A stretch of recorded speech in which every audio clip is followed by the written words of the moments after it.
जय Hind and hello guys, स्वागत है आपका आपके अपने यूट्यूब चैनल ज्ञानदेह होस्ट में। एंड इस वीडियो के अंदर आपको बताने वाला हूं इलाहाबाद हाई कोर्ट यानी कि AHC RO ARO and computer assistant भर्ती 2026 ऑनलाइन फॉर्म के बारे में कि कैसे आपको 543 पोस्ट का ये फॉर्म फिलअप करना है। इस वीडियो के अंदर आपको कंप्लीट जानकारी दी जाएगी जिससे कि आप इस फॉर्म को बिना किसी मिस्टेक के भर पाएंगे। एंड गाइज मैं आपको विश्वास दिला सकता हूँ, अगर आप इस वीडियो को बिना स्किप किए वॉच करेंगे और अपना फॉर्म भरेंगे तो आपसे गलती से भी कोई मिस्टेक नहीं होगी। अब चलिए शुरू करते हैं। अगर आपने अभी तक वीडियो को लाइक शेयर न किया हो तो कर देना और चैनल को जरूर सब्सक्राइब कर लेना। इसके बाद में जो लिंक वीडियो को डिस्क्रिप्शन में दिया है आप ओपन करेंगे, आपको जानने को मिलेगा जैसे कि मैंने अभी बताया कि 543 पोस्ट पर ये वैकेंसी निकाली गई है।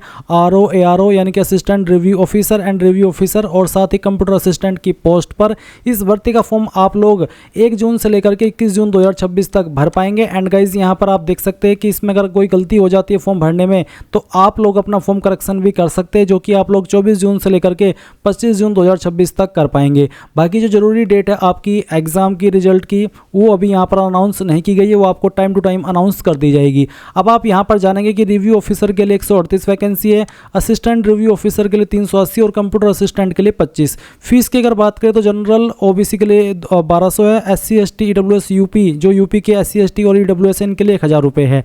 एज लिमिट 21 से 35 साल के बीच है। और गाइज आप ये सब इन्फॉर्मेशन जानने के बाद एक बार ऑफिशियल नोटिफिकेशन से इसकी कंप्लीट एलिजिबिलिटी भी जान लेना। आप देख सकते हैं रिव्यू ऑफिसर पर अप्लाई करने के लिए जो क्वालिफिकेशन चाहिए वो बैचलर डिग्री यानी कि अगर आप ग्रेजुएट है तो आप इसमें अप्लाई कर सकते हैं। और अगर आप किसी अन्य डिसिप्लिन में भी ग्रेजुएशन लेवल की क्वालिफिकेशन के बराबर आपने क्वालिफिकेशन किया तो भी इसमें अप्लाई कर पाएंगे। एंड साथ में आपके पास या तो डिप्लोमा हो या फिर डिग्री हो कंप्यूटर साइंस के अंदर, तब आप इस पर एलिजिबल होंगे। या फिर आपके पास O लेवल सर्टिफिकेट हो या फिर आपके पास CCC सर्टिफिकेट हो एंड आपके पास knowledge of data entry, word processing and computer operation की नॉलेज हो एंड आपके पास मिनिमम टाइपिंग की स्पीड हो 25 word per minute in English होनी चाहिए कंप्यूटर के ऊपर, अगर आप रिव्यू ऑफिसर की पोस्ट पर अप्लाई करते हैं। एंड अगर आप ARO की पोस्ट पर अप्लाई करते हैं तो आपके पास डिग्री हो, साथ ही डिप्लोमा हो इन कंप्यूटर साइंस में, अगर वो नहीं है तो आपके पास O लेवल सर्टिफिकेट हो या फिर CCC सर्टिफिकेट हो और साथ ही आपके पास data entry, word processing and computer operation की नॉलेज हो और साथ ही आपकी टाइपिंग स्पीड हो 25 वर्ड पर मिनट इंग्लिश में कंप्यूटर के ऊपर। एंड कंप्यूटर असिस्टेंट की पोस्ट पर डिग्री मांगी गई है, डिप्लोमा मांगा है कंप्यूटर साइंस का, अगर वो नहीं है तो आपके पास O लेवल सर्टिफिकेट या फिर CCC सर्टिफिकेट एंड साथ ही knowledge of data entry, word processing and computer operation, साथ ही 25 वर्ड पर मिनट आपकी इंग्लिश टाइपिंग में स्पीड हो कंप्यूटर पर। तो इनमें से जो यहाँ पर क्वालिफिकेशन मेंशन की गई जहाँ पर और है उनमें से तो कोई एक, और जहां पर एंड करके क्वालिफिकेशन लिखी है उसका मतलब है कि आपके पास वो वाली क्वालिफिकेशन भी होनी चाहिए। अब आप फुल्ली श्योर हो चुके होंगे कि मैं एलिजिबल हूं या फिर नहीं हूं, तो अगर आप इंटरेस्टेड हैं आप यहां पर इंपॉर्टेंट लिंक के सेक्शन से अप्लाई ऑनलाइन लिंक ओपन करेंगे। अप्लाई ऑनलाइन लिंक ओपन करने के बाद में गाइज आपके सामने यहां पर कुछ ऐसा इंटरफेस आएगा। अभी मैं जो आपको फॉर्म फिल करने का ये प्रोसेस बता रहा हूं ये मैं आपको यूजर मैनुअल से बता रहा हूं।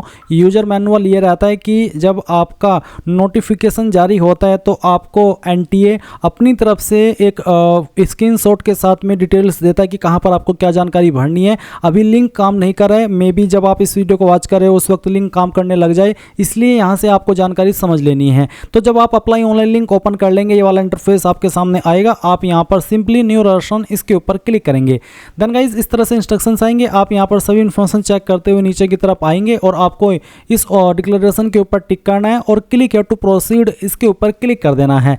इसके बाद आप यहां पर जो आपकी पर्सनल इन्फॉर्मेशन है वो फिल करेंगे, जैसे कि आपका नाम, आपका फादर नेम, आपका मदर नेम, ये सभी इन्फॉर्मेशन आपको देनी होगी। आपकी डेट ऑफ बर्थ आपको सेलेक्ट करनी होगी। ये सभी इन्फॉर्मेशन देने के बाद आप नीचे की तरफ इलेक्ट्रॉनिक कम्युनिकेशन एड्रेस देखेंगे जहां पर आपको आपकी एक्टिव ईमेल आईडी को दोबारा डाल करके कंफर्म ईमेल एड्रेस के अंदर वेरीफाई करना है। अपना मोबाइल नंबर डालना है, मोबाइल नंबर दोबारा डाल करके वेरीफाई कर देना है। फिर आएगा आपका परमानेंट एड्रेस और नीचे सेम एज प्रेजेंट एड्रेस। जब आप यहाँ पर इलेक्ट्रॉनिक कम्युनिकेशन एड्रेस की इन्फॉर्मेशन भरेंगे तो ऊपर की तरफ आपके प्रेजेंट एड्रेस की इन्फॉर्मेशन और आपको आपकी पर्सनल इन्फॉर्मेशन देनी है जो कि मैंने अभी आपको बताया, जैसे कि आपका नाम, father name, mother name, date of birth और आपका प्रेजेंट एड्रेस। तो इस वाले ऑप्शन में अगर आपका प्रेजेंट एड्रेस और परमानेंट एड्रेस सेम है तो आपको टिक करना होगा। अगर आपका एड्रेस अलग अलग है तो आप अनटिक करके अलग से भर सकते हैं। इसके बाद चूज पासवर्ड में आपको एक पासवर्ड बनाना है अपनी मर्जी से। पासवर्ड कैसा उसका आप डेमो देख लीजिए। पासवर्ड के अंदर इंग्लिश का कैपिटल लेटर, एक स्मॉल लेटर, एक स्पेशल कैरेक्टर और साथ ही डिजिट, कुछ इस इस तरह का पासवर्ड आपको बनाना होगा। उस पासवर्ड को दोबारा डाल करके आपको वेरीफाई करना होगा। सिक्योरिटी क्वेश्चन में जो भी क्वेश्चन आएंगे वो एक सिलेक्ट कर लेना अपनी मर्जी से और फिर उसका एक आंसर अपनी मर्जी से बना लेना है। ये आपको तब काम आता है जब आप आपका पासवर्ड भूल जाते हैं और आप उसको रिकवर करते हैं, तो उस वक्त आप इस सिक्योरिटी क्वेश्चन का यही वाला आंसर देते जो अभी आप बना रहे हैं और फिर आपका पासवर्ड रिसेट हो जाता है। इसके बाद एक कैप्चा कोड डालना और सभी जानकारी चेक करते हुए सबमिट के ऊपर क्लिक करना। देन आपके सामने इस तरह से रिव्यू पेज आएगा जैसे कि आप वीडियो में देख सकते हैं। आपको यहाँ पर आपकी personal detail, contact detail, permanent address, ये सभी इन्फॉर्मेशन देखने को मिलेगी। आपको यहाँ पर इनके ऊपर टिक करना है जैसे कि I have verified all personal detail submitted. फिर नीचे परमानेंट एड्रेस में आपको डिटेल्स को वेरीफाई करके यहाँ पर टिक कर देना है। फिर बेसिकली है कि आपकी सभी इन्फॉर्मेशन को आपको डबल चेक करना है और यहाँ से क्लोज करके आई एग्री इसके ऊपर क्लिक करेंगे। एंड देन आप यहाँ पर जब यस करेंगे तो आपके नंबर के ऊपर एक ओटीपी सेंड किया जाएगा। जैसे ही आपको ओटीपी प्राप्त हो वो ओटीपी आप यहाँ पर डाल करके वेरीफाई कर देना। उसके बाद आपके सामने यहाँ पर इस तरह का इंटरफेस आएगा जैसे कि आपको ओटीपी वेरिफिकेशन के बारे में मैंने अभी आपको बताया। जब आपको ओटीपी सेंड किया जाएगा वो ओटीपी आप यहाँ पर डालेंगे और सबमिट राशन फॉर्म इसके ऊपर क्लिक करेंगे। इसके बाद आप देखेंगे कि आपका जो राशन है वो हो चुका है। इसके बाद गाइज आप आपकी ईमेल आईडी भी वेरीफाई कर लेना। आपको यहाँ पर लेफ्ट साइड में फाइनल सबमिट के नीचे वेरीफाई ईमेल आईडी इसका ऑप्शन मिलेगा। ये ईमेल आईडी आप वेरीफाई कर लेना। जब तक आप ईमेल आईडी वेरीफाई नहीं करेंगे तब तक आप फॉर्म फाइनल सबमिट नहीं कर पाएंगे।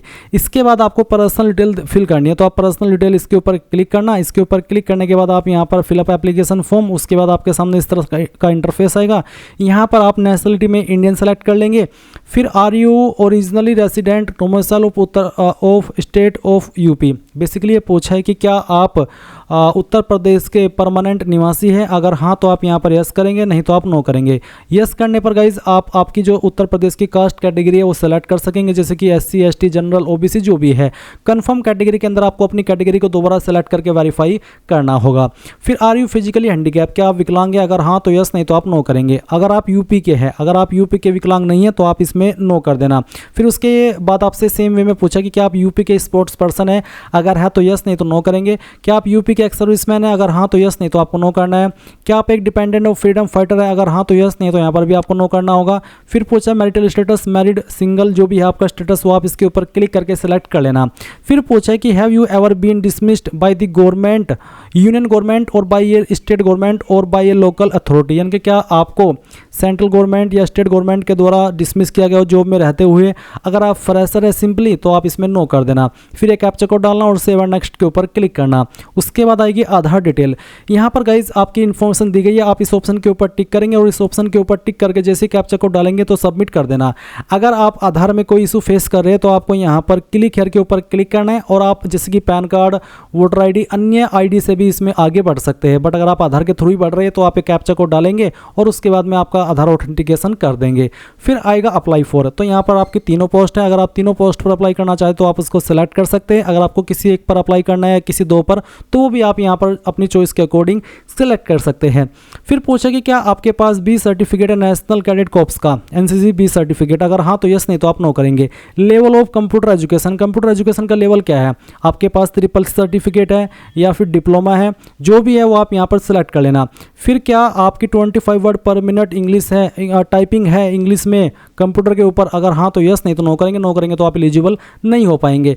फिर do you process the knowledge of data entry, word processing and computer operation, ये चीज़ें होनी कंपलसरी है तो आप इसमें यस कर देना। फिर पूछा कि क्या आपने टेरिटोरियल आर्मी यानी कि प्रादेशिक सेना के अंदर कम से कम 2 साल की या उससे ज़्यादा सेवा की है। अगर हाँ तो यस, नहीं तो आप नो करेंगे। फिर एक कैप्चा कोड डालेंगे और सेव एंड नेक्स्ट कर देंगे।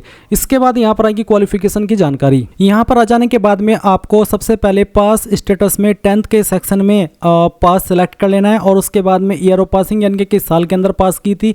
फिर कोर्स स्ट्रीम नेम में आप यहाँ पर मैट्रिकुलेशन सेलेक्ट कर लेंगे। Name of institutions, board, university, तो आपका जो भी बोर्ड है वो आप सेलेक्ट कर लेंगे। अगर आपका बोर्ड यहाँ पर आपको दिखाई ना दे तो आप अदर का ऑप्शन सेलेक्ट कर लेना। फिर रिजल्ट मोड CGPA या फिर परसेंटेज, तो जिसमें भी है वही आप सिलेक्ट कर लेंगे। अगर आप इसमें परसेंटेज सेलेक्ट करते हैं तो आपको यहाँ पर टोटल मार्क्स और जो नंबर आपको आए थे वो डालने होंगे और साथ इंस्टीट्यूट नेम एंड एड्रेस यानी कि आपके स्कूल कॉलेज का नाम और एड्रेस पूरा नाम आपको यहाँ पर डालना होगा। अगर आप CGPA सेलेक्ट कर दे तो आपको CGPA देनी है, फिर आपको परसेंटेज देने की आवश्यकता नहीं पड़ेगी। इसी प्रकार से आपको 12वीं की इन्फॉर्मेशन भरनी है। पहले आप बताएंगे आपने 12वीं पास कर लिया, आप इसमें पास सेलेक्ट कर लेंगे, किस साल के अंदर पास किया वो सेलेक्ट करेंगे। कोर्स स्ट्रीम नेम में आप आपकी क्वालिफिकेशन 12 सेलेक्ट कर लेना।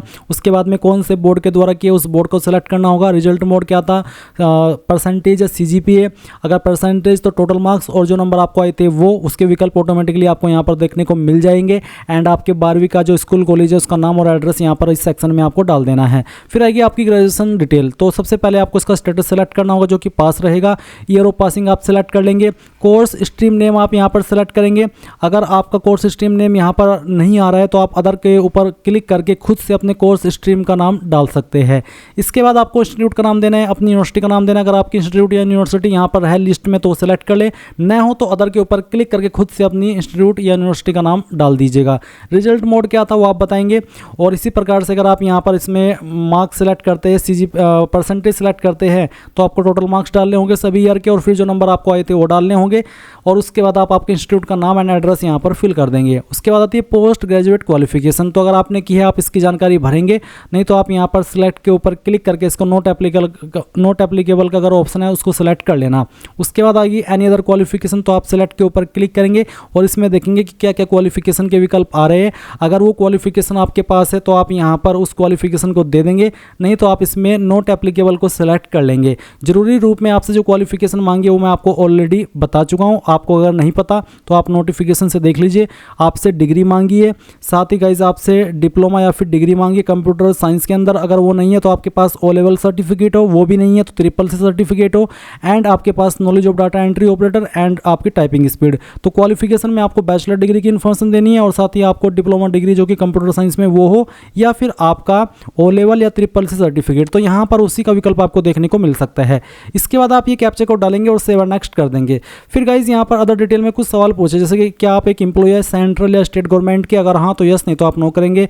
फिर क्रिमिनल प्रोसीडिंग में पूछा कि क्या आप किसी केस में दोषी ठहराए गए हो या फिर बरी किए गए हो कोर्ट के द्वारा, अगर हाँ तो यस, नहीं तो आप नो करेंगे। क्या आपके ऊपर कोई FIR या क्रिमिनल कंप्लेंट केस दर्ज हुआ है, अगर हाँ तो यस, नहीं तो आप नो करेंगे। फिर एक कैप्चा कोड डालेंगे और सेव नेक्स्ट कर देंगे। एम्प्लॉयमेंट डिटेल में पूछा कि क्या आप एक सेंट्रल स्टेट गवर्नमेंट के एम्प्लॉय है, अगर हाँ तो यस, नहीं तो यहाँ पर भी आपको नो कर देना है। फिर एक कैप्चा कोड डालेंगे और सेव नेक्स्ट कर देंगे। इसके बाद आपको एक लाइव फोटो लेना होगा। आप यहाँ पर इस QR कोड को स्कैन करके दूसरा फ़ोन का इस्तेमाल करके, अगर आप ये फॉर्म फ़ोन से ही भर रहे हैं तो अपना फॉर्म कैप्चर कर सकते हैं, या फिर कंप्यूटर से आप कैमरा ऑन करके अपना लाइव फोटो कैप्चर कर लीजिएगा।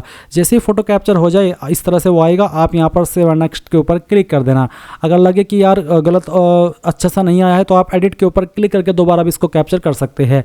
फिर आप यहाँ पर आपका photograph, left hand thumb impression, signature, category certificate, employment certificate. अगर आप इसमें अभी जो एक सवाल आया था कि क्या आप सेंट्रल या स्टेट गवर्नमेंट के एम्प्लॉय उसमें यस किए हो तो ये आपको देना होगा कंपलसरी रूप में, नहीं तो ये ऑप्शनल है। साथ ही 10th का सर्टिफिकेट। तो जो सर्टिफिकेट यहाँ पर आपको अपलोड करने को बोले वो आपको करने होंगे। आपको साइज़ भी बता दिया और फॉर्मेट भी बता दिया है। फोटोग्राफ आप अपलोड करेंगे साइज़ 10 से 200 के बीच में। एंड गाइज जो आप फोटो अपलोड करेंगे उसमें यहाँ पर अगर मैं इस फॉर्म में नीचे जाऊँ तो इन्होंने जो फोटो अपलोड किया है उसके नीचे इन्होंने नाम और डेट भी लिखी है, यानी कि आपको जो आप फोटो अपलोड कर रहे हैं उसके नीचे आपका नाम लिख देना है और किस डेट में आपने इस फोटो को लिया है वो डेट भी आपको लिख देनी है।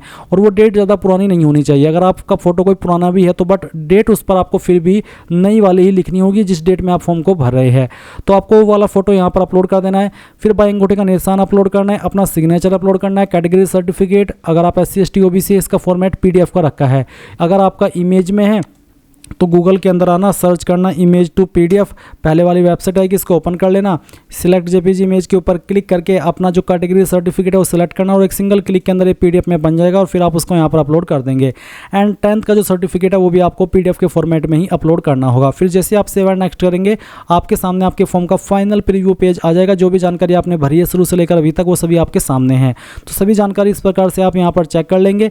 एंड जब आप श्योर हो जाए तो आप फाइनल सबमिशन ऑफ एप्लीकेशन इसके ऊपर क्लिक करेंगे और उसके बाद में आपको ईमेल आईडी अगर आपने अभी तक भी वेरीफाई नहीं की इसको वेरीफाई कर लेना है। और फिर जैसे आप ये वेरीफाई कर लेंगे तो गाइज आपको यहाँ पर आपका पेमेंट करना है। तो आप पे एग्जामिनेशन फीस के ऊपर क्लिक करेंगे और ऑनलाइन पेमेंट सेलेक्ट करके प्रोसीड फॉर पेमेंट करेंगे। आपके सामने आपकी फीस का अमाउंट आएगा। आप यहाँ पर पेमेंट ये जो है SBI MOPS इसको सेलेक्ट करके प्रोसीड फॉर पेमेंट करेंगे। आपके सामने पेमेंट के सभी विकल्प आ जाएंगे।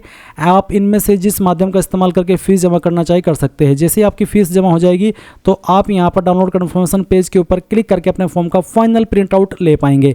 इस प्रकार से गाइज आप लोग Allahabad high court RO ARO and computer assistant भर्ती 2026 का फॉर्म भर पाएंगे। आई होप ये प्रोसेस आपको पसंद आया होगा। So thanks for watching. जय हिंद।